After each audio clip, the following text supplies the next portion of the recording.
Assalamualaikum warahmatullahi wabarakatuh. Banyak sekali pertanyaan jamaah, Ustadz kasih kami channel untuk kajian anak-anak muda.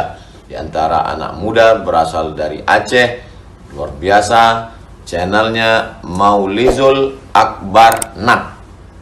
Tonton, subscribe, like, share, komen. Assalamualaikum warahmatullahi wabarakatuh.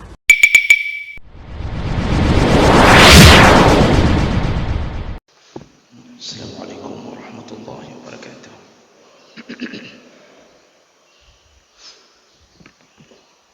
Alhamdulillahil wahidil ahad, lam yalid wa lam yulad wa lam yakul lahu kufuwan ahad. Asyhadu an la ilaha illallah wahdahu la syarika lah wa asyhadu anna Muhammadan abduhu wa rasuluhul karim. Allahumma salli wa sallim ala nabiyyina wa sayyidina al-Mustafa Muhammadin wa ala alihi wa ashabihi ajma'in. Amma ba'd. Rabbi shrah li sadri wa yassir li amri wahlul 'uqdatam min lisani yafqahu qawli. Segala puji bagi Allah, kemudian salawat dan salam kepada Rasulullah, pada keluarga dan seluruh sahabat-sahabatnya. Bapak Ibu jemaah salat subuh yang Allah muliakan insyaallah. Di pertemuan yang lalu kita sudah membahas tentang salah satu dosa atau ancaman, yaitu meninggalkan salat dengan sengaja. Barang siapa yang meninggalkan salat dengan sengaja, maka dia telah menyatakan dirinya kafir. Dan kafir ini adalah kafir amalan, yang meninggalkan salat selama tidak mengingkari kewajiban salat, maka dia dianggap kafir.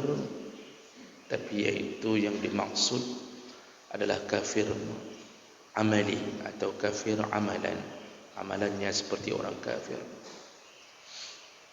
Tapi kalau dia mengingkari salat, artinya menyatakan salat tidak wajib, maka di saat itu dia telah jatuh ke dalam sebenar-benarnya kafir. Baik, kita lanjut masih di dalam bab yang sama. Berikutnya, hadis berikutnya. Ini karena begitu pentingnya masalah meninggalkan salat, dan hari ini orang meninggalkan salat suka-suka mereka, maka perlu kita ingatkan kepada sanak saudara kita tentang perkara ini. Hadis berikutnya dari Umaymah maulati Rasulullah sallallahu alaihi wasallam qalat. Itu hadis dari Umaymah, salah satu budak Nabi sallallahu alaihi wasallam. Beliau berkata, "Kuntu asubbu ala Rasulillah sallallahu alaihi wasallam wudu'ahu fadakhala rajulun." Ketika aku sedang menyiapkan air wudu untuk Rasulullah. Jadi Umaymah ini menyiapkan air untuk wudu Nabi sallallahu alaihi wasallam. Dan banyak di antara sahabat-sahabat yang lain juga berusaha untuk melayani Nabi sallallahu alaihi wasallam, walaupun sebenarnya Nabi tidak ingin dilayani. Namun Nabi tidak menolak ketika ada sahabat yang ingin melayaninya dalam berbagai perkara, mengingat salah satu pembuka pintu surga adalah mencintai Nabi sallallahu alaihi wasallam. Jadi bukan bermakna Nabi ini memperlakukan diri sebagai seorang raja, tidak. Karena Nabi waktu akan di-SK-kan menjadi seorang rasul, Allah mengutus seorang malaikat bersama Jibril alaihi salam utusan Allah ini khusus untuk bertanya kepada Nabi sallallahu alaihi wasallam, apakah engkau ingin menjadi nabi sekaligus raja, atau engkau ingin menjadi nabi sekaligus hamba? Maksudnya, Muhammad, kalau engkau ingin menjadi nabi, artinya engkau menjadi nabi sekaligus raja, maka itu seperti Nabi Allah Daud, Sulaiman, nabi sekaligus raja. Atau engkau hanya ingin menjadi nabi tapi juga seorang hamba biasa. Ternyata Nabi memilih untuk menjadi nabi dan seorang hamba. Jadi tidak ada keinginan untuk menjadi raja.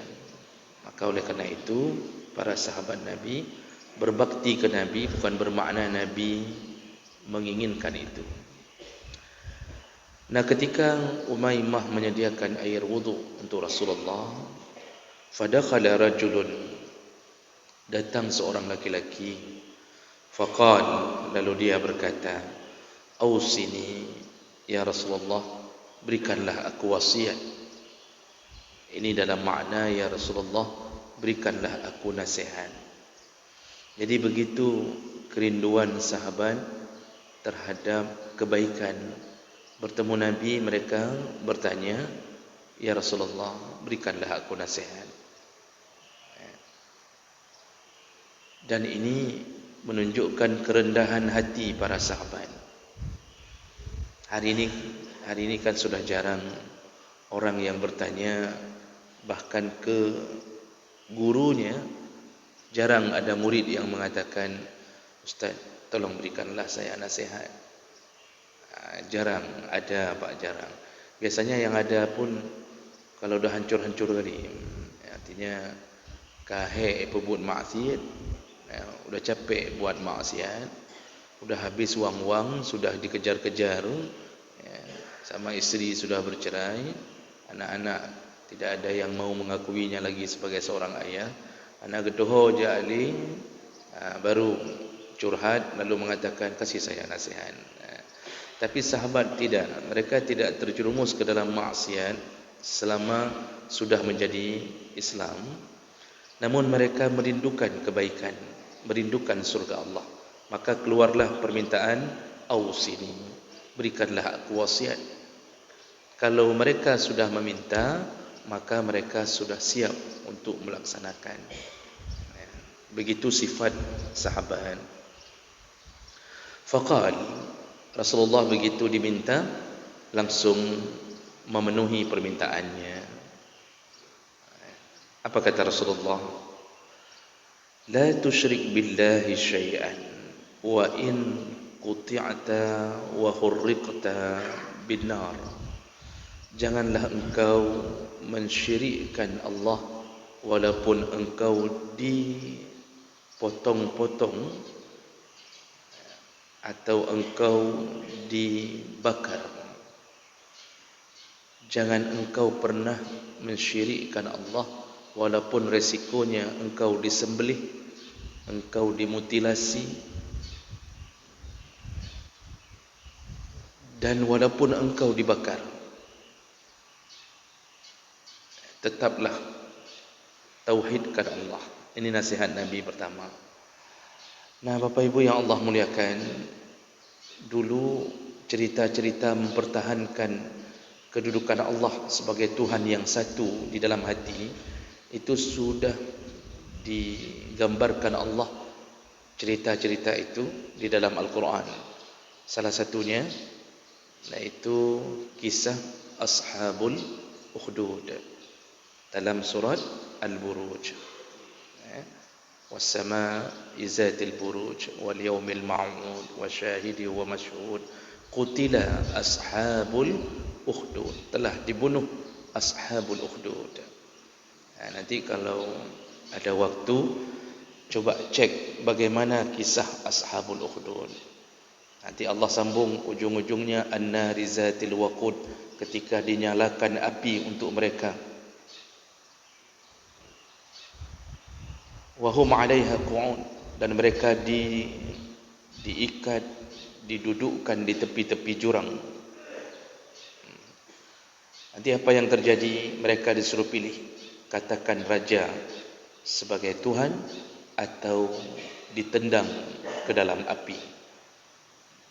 Ini kisahnya panjang Pak, tapi kalau Bapak pernah dengar cerita ini, itu waktu kecil kita mungkin pernah baca.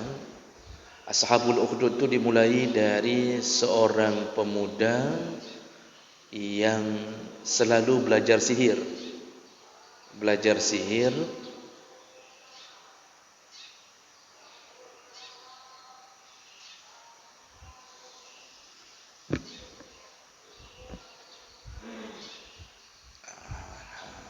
tidak terdengar Pak, cuma binti saja yang terdengar. Okey, baik, kita lanjutkan. Jadi pemuda ini belajar sihir. Ini dalam tafsir pun diceritakan, yang menceritakan Nabi SAW. Seorang pemuda belajar sihir setiap hari karena dilihat dia akan dijadikan oleh raja sebagai pengganti tukang sihir. Ketika menuju ke rumah tukang sihir ini untuk belajar, karena tukang sihir perlu regenerasi untuk melanjutkan orang-orang yang bisa melakukan sihir itu. Ketika menuju ke rumah tukang sihir, dia tertarik melihat kehidupan seorang pendeta, rahib. Dan akhirnya dia berkenalan dengan rahib itu, karena setiap hari bertemu dengan rahib. Lalu kemudian dia tertarik dengan ajaran rahib ini. Rahib ini rahib Nasrani. Waktu itu masih bahagian daripada Nabi Allah Isa alaihi salam. Dia tertarik dan akhirnya dia sudah malas menuju ke tukang sihir ketika menemukan kebenaran dari rahib ini. Tapi dia takut ketahuan bahwa dia tidak lagi mengakui raja sebagai Tuhannya, tapi dia mulai mengenal Allah di dalam ajaran agama Nasrani ini. Karena rasa takutnya dia bingung, lalu dia curhat kepada pendeta, mengatakan, bagaimana keadaanku kalau ketahuan? Kata pendeta, jangan sampai ketahuan bahwa engkau telah pindah agama. Pergilah ke tukang sihir itu berpura-pura. Nanti kalau engkau terlambat, katakan saja ada halangan di jalan. Jadi dia berpura-pura ke tukang sihir sampai akhirnya, singkat cerita, dia ketahuan oleh raja bahwa dia telah berpindah ke agama Nasrani. Padahal dia orang yang akan diangkat menjadi tukang sihir di istana berikutnya. Murkanya raja kepada anak muda ini, murka sekali. Kemudian disuruhlah untuk dibunuh. Maka diantarkanlah oleh pasukan untuk dibunuh. Pertama diantar ke tengah gunung, ke atas gunung. Ketika mau dibunuh, tiba-tiba gunung bergerak, gempa, sehingga jatuhlah semua pasukan mati, kecuali anak muda ini. Lalu dia balik lagi ke istana, dia mengatakan, aku masih hidup. Lalu Pak Raja menyuruh lagi pasukan yang baru, antar lagi ke tengah laut. Disuruh bunuh di tengah laut, campakkan ke dalam laut. Baru saja dimulai proses pembunuhan itu, tiba-tiba laut bergoyang, lalu tenggelamlah kapal, semua mati pasukan raja kecuali dia. Balik lagi ke istana sampai akhirnya dia mengatakan, aku selamat, yang lain sudah mati. Raja bingung, lalu disuruhlah cari tahu dari mana anak muda ini tersesat ke agama Nasrani. Anak muda ini akhirnya ketahuan bahwa pendeta yang memasukkan dia ke agama Nasrani. Apa yang terjadi? Pendeta dipanggil, lalu kemudian dibelah dengan gergaji. Dalam tafsir bukan dibelah dengan gergaji dari kepala sampai ke bawah. Dengan gergaji, bukan dengan sinso. Kalau dengan sinso lumayan cepat. Ini digergaji satu-satu, satu pegang sebelah sana, satu pegang. Dibelah. Di saat itu pendeta ini telah bertahan dengan agamanya. Di saat itu belum ada Rasulullah yang datang sebagai pembawa Islam. dibelah, tapi dia tetap bertahan dengan nama Allah Subhanahu Wa Taala. Nah, ini contoh kata Nabi, walaupun engkau dipotong, tetaplah tahanlah Allah sebagai Tuhanmu, kata Nabi. Nah, lanjut cerita singkat, pemuda ini setelah kejadian itu, raja tidak tahu bagaimana cara untuk membunuhnya, karena semua pasukan yang dikirim semua terbunuh kecuali pemuda ini. Akhirnya dia sendiri yang mengatakan, kalau engkau ingin membunuhku, ikat aku di tiang salib. Ikat aku di tiang salib. Ya. Di tiang salib yang di sini yang dimaksud memang dulu salah satu proses pembunuhan dengan salib. Bukan salibnya Nasrani yang dipercaya sebagai tempat gantungan Isa. Memang tiang dibentuk seperti salib. Ikatlah aku di tiang salib dan suruhlah seorang memanahku dari jauh. Suruh seseorang memanahku dan ucapkan bismillahi rabbi hazal ghulam. Ketika engkau ingin memanah, ucapkan bismillahi rabbi hazal ghulam, dengan nama Tuhannya pemuda ini. Akhirnya raja bermusyawarah sama MPR, DPR. Kata orang-orang di DPR itu, tukang-tukang sihir MPR itu, mereka mengatakan, raja, kalau itu kita ucapkan, nanti semua orang mengira pemuda itu baru terbunuh karena nama Tuhannya disebut, dan itu akan meruntuhkan kerajaan ini, karena semua orang akan percaya kepada Tuhan pemuda ini. Raja mengatakan tidak mengapa, yang penting dia mati. Diikat, lalu di tengah kerumunan massa, jadi pemuda itu mensyaratkan, panggil semua masyarakat kumpul, kalau tidak aku tidak akan bisa dibunuh. Dikumpulkan masyarakat. Di tengah-tengah gelombang masyarakat itulah dia dipanah dan terucap dengan kalimat bismillahirrabbi hazal ghulam dengan suara yang lantang. Meninggallah pemuda ini tepat ketika panah menusuk ulu hatinya. Apa yang terjadi berikutnya? Semua rakyat tiba-tiba mengakui agama pemuda ini karena melihat kenyataan di depan matanya.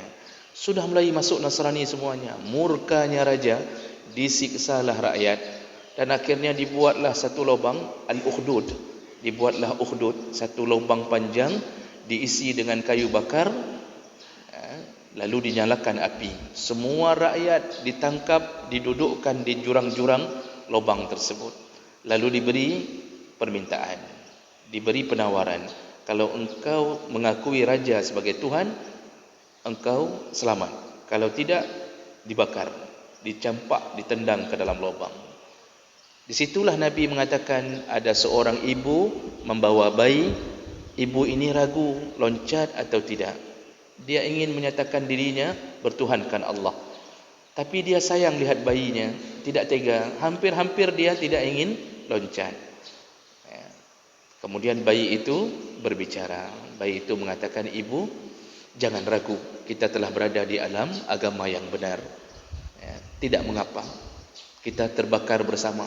Itulah bayi, salah satu bayi yang berbicara di atas dunia dalam hadis yang sahih. Nah, kemudian mulailah dibakar satu-satu yang tidak akui raja sebagai Tuhan. Nah, di sini Nabi tadi mengajarkan, wa hurriqat binnar, tetaplah engkau mengakui Allah sebagai Tuhan walaupun engkau dibakar. Walaupun engkau dibakar, kata Rasulullah. Nah, itu contohnya ashabul ukhdud. Nah, nanti cikal bakal raja ini, nanti raja ini lari dari tempat itu. Beliau ini lari dan meninggalkan turunannya di Yaman.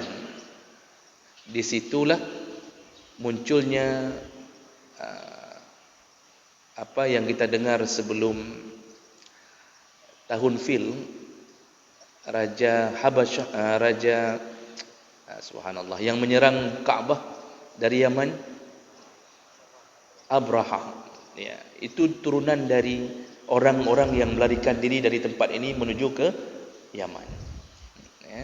Jadi di situ nanti berkembang cerita. Nah, ini sudah pernah terjadi di masa lalu. Maka oleh karena itu Nabi ingin mengatakan pertama, Allah akan membalas semua perjuangan kita bertahan dengan agama Allah dengan surga. Walaupun di dunia kita dipotong-potong, disiksa, dibakar, tapi itu hanyalah ujian.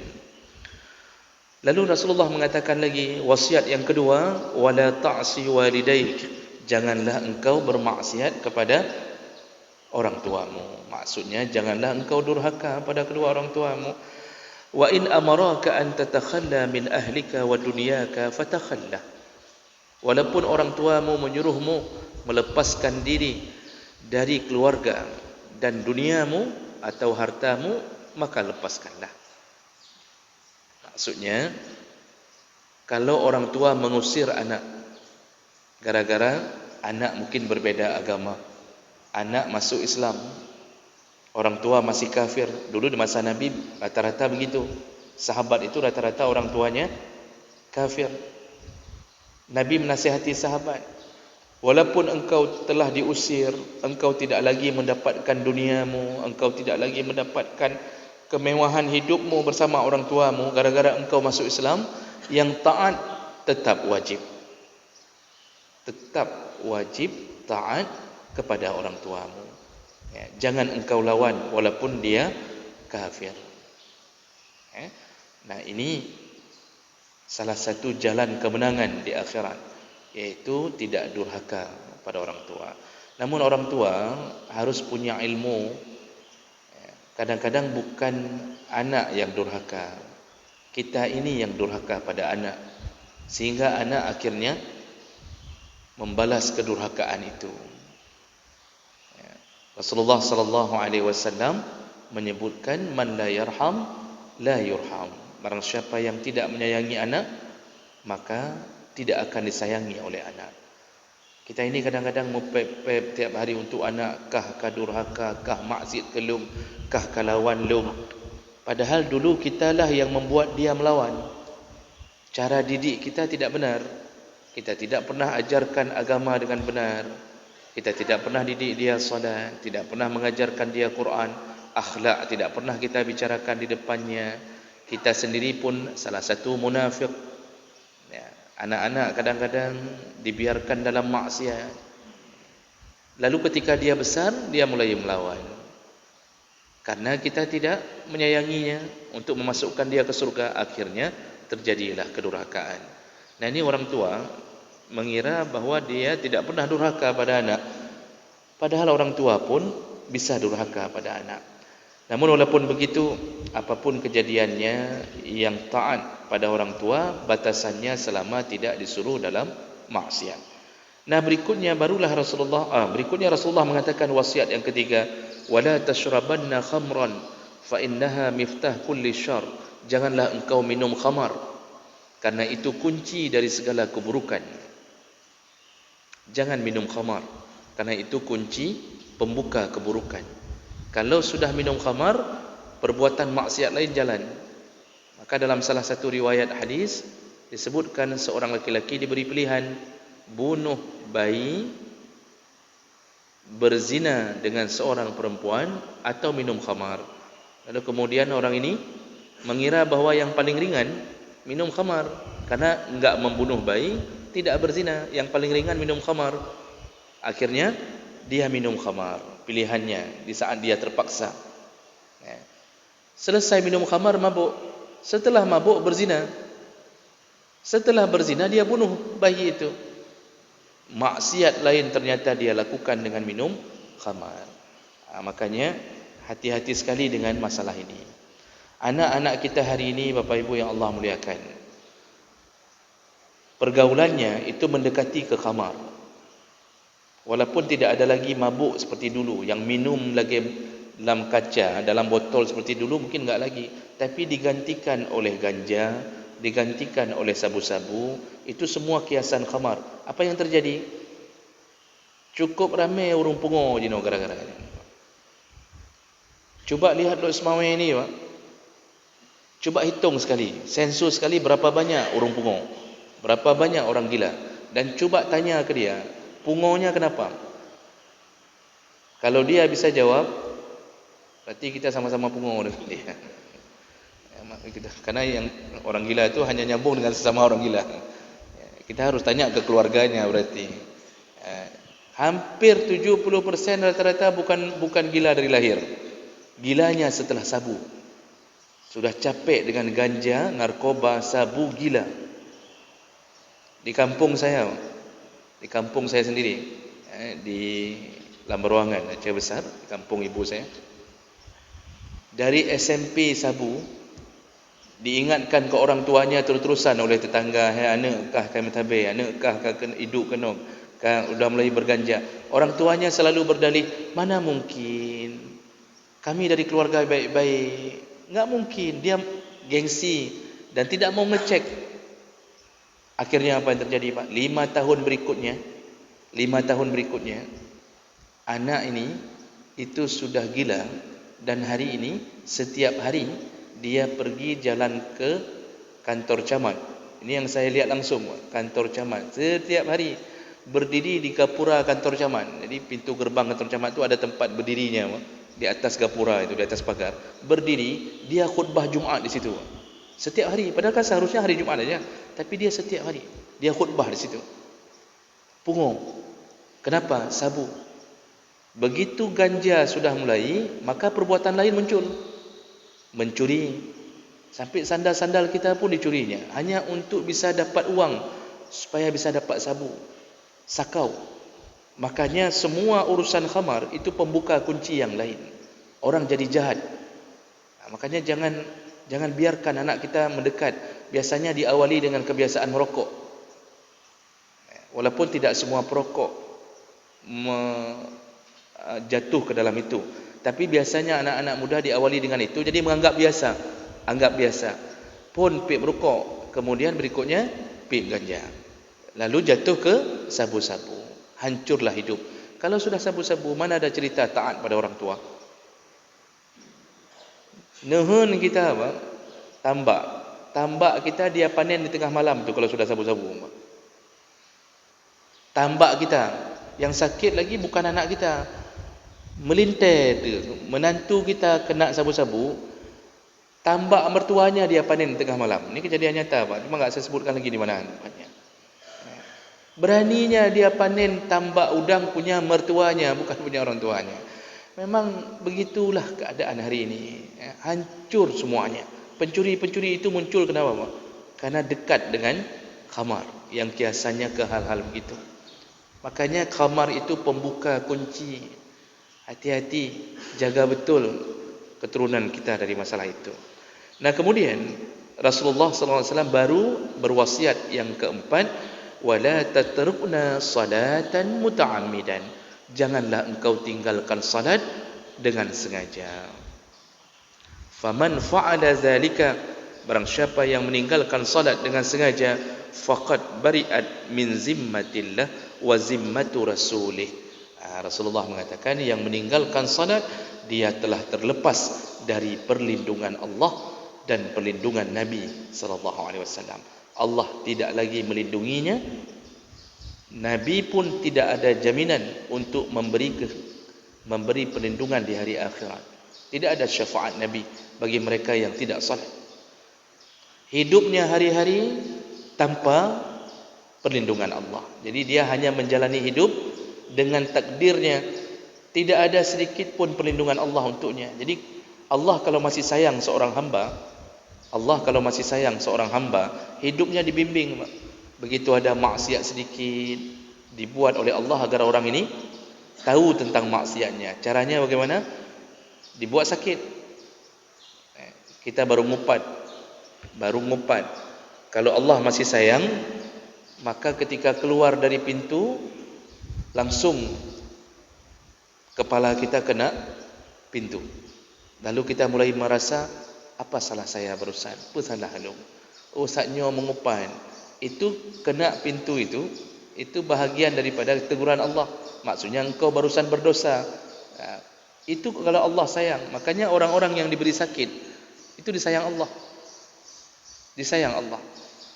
Itu kalau Allah sayang. Macam-macam cara Allah membuat dia begini, membuat dia begitu. Kadang-kadang ditimpa musibah besar agar dia kembali kepada Allah. Tapi orang ini kalau sudah tidak ada perlindungan dari Allah, maka Allah akan biarkan dia hidup seperti binatang. Hidup hanya cari makan. Siang malam cari makan, tidak ada ibadah, tidak ada salat, tidak ada apapun. itu sudah lepas dari perlindungan Allah. Jumaat tidak pernah datang, tidur di rumah, tidak sakit pun. Coba Bapak lihat, yang tidak pergi Jumaat tu tidak sakit, tidur di rumah, aman, rezeki, Masya Allah, bersambung-sambung rezeki. Allah biarkan dia. Itu efek daripada meninggalkan salat. Makanya oleh kerana itu Bapak Ibu yang Allah muliakan, ajarkanlah salat, tegakkanlah salat pada anak-anak kita. Kita sudah salat, tapi jangan biarkan keturunan kita tidak salat. Dan jangan lupa berdoa kepada Allah supaya anak kita tetap salat. Ikuti Nabi Ibrahim AS, salah satu kekasih Allah. Nabi Ibrahim mendoakan, Allahumma ja'alni muqimas salat, ya Allah, jadikanlah aku orang yang mendirikan salat, wa min zurriyati, juga jadikan keturunanku orang yang menegakkan salat. Itu doa. Makanya turunan Nabi Ibrahim semua salat, semua salat, sampai ke Nabi Muhammad, sampai ke Nabi Isa dari garis Ishaq, Nabi Muhammad dari garis Ismail, semua jadi Nabi, semua salat. Bayangkan, dari 25 Nabi, hanya 6 Nabi yang bukan dari turunan Ibrahim. Itu lain turunan Ibrahim semua itu. Akibat doanya. Maka kita hari ini, jangan lupa minta sama Allah, ya Allah, tetapkanlah anak kami salat. Atau hafalkan saja doa Nabi Ibrahim itu, Rabbi ja'alni muqimas salat wa min zurriyati Rabbana wa taqabbal du'a. Ya Allah, jadikan aku orang yang tegakkan salat, dan juga keturunanku, ya Allah, terimalah doa. Engkaulah maha menerima doa. Itu lafalkan setiap habis salat Bapak Ibu yang Allah muliakan. Karena tanpa doa, kita terlalu pede, seakan-akan kita setelah masukkan ke pesantren aman, keluar dari pesantren tidak salat. Malah kita yang bangunkan dia setiap subuh, bukan dia bangunkan kita. Pulang pesantren kita yang bangunkan dia. Kan aneh, padahal kita enggak pernah masuk pesantren. Ini akibat apa? Kekurangan doa. Itu salah satu yang paling penting yang perlu diingat. Orang yang tidak salat kehilangan perlindungan dari Allah Subhanahu wa taala. Demikian untuk hari ini kita cukupkan. Subhanakallahumma wa bihamdik, asyhadu an la ilaha illa anta, astaghfiruka wa atubu ilaik. Wassalamualaikum warahmatullahi wabarakatuh.